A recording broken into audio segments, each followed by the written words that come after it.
Public schools are in crisis in this country. Only 1.3% of public schools nationally receive their full schooling resource standard funding. Meanwhile, 98% of private schools are currently overfunded. This federal government spends more money on private schools than on public.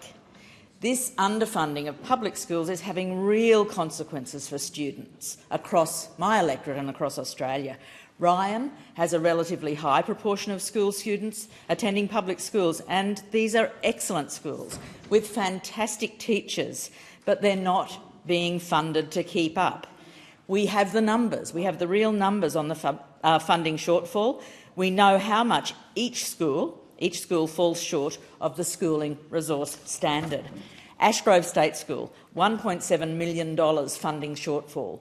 Kenmore South State School, $2.5 million funding shortfall. Ferny Grove State High School, $5.3 million funding shortfall. The Gap State School, $1.5 million funding shortfall. Mitchelton Special School, $1 million funding shortfall, almost $12,000 per student.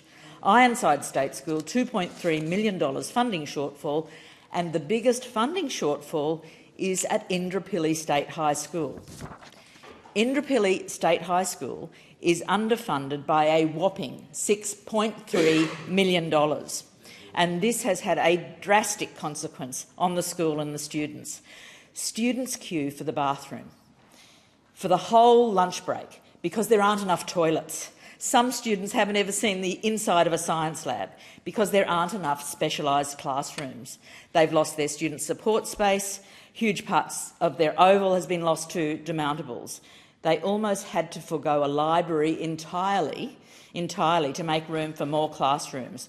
Fortunately, we managed to stop the loss of the library thanks to the great work of the PNC, assisted by State Member for Maywa, Michael Berkman, and my office.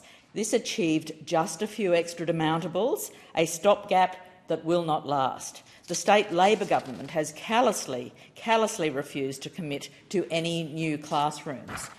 It's beyond shameful, Deputy Speaker, that our community has had to beg for the bare minimum, somewhere for the kids to sit for class, to beg for extra temporary classrooms. Meanwhile, private schools are raking in cash from the government and building elaborate drama theatres, state-of-the-art science labs, Olympic swimming pools and the like. Private schools spend more than double the amount per student than public schools on infrastructure, and the government will hand out a further $2.7 billion over the next decade, while public schools will get nothing. The way we fund public schools in Australia is utterly broken. Every child deserves to have access to a good education, no matter their background. It's fundamental for their well-being, and it should be regarded as an investment in Australia's future, not a cost that governments try to weasel their way out of paying. And yet this year, in Queensland alone, public schools will be underfunded by $1.7 billion. $1.7 billion. That's $3,000 per child. That's not just a dollar amount for our communities. This is kids missing out on music classes, Deputy Speaker, sport or a functioning library. It's not having enough classroom teachers and teacher aides. Our amazing teachers and teacher aides, already overworked, are picking up the slack, regularly working weekends. It means that children who need extra support to learn go without. In fact, public special schools are underfunded by a minimum of $11,000 per student, and tragically, for some schools the figure is much higher. And that's not to mention increasing out-of-pocket costs for parents for supposedly free public schools, thousands of dollars every year for each student, for laptops and iPads, for stationery, textbooks and school excursions. It's unacceptable that parents are having to close this funding gap due to government failure.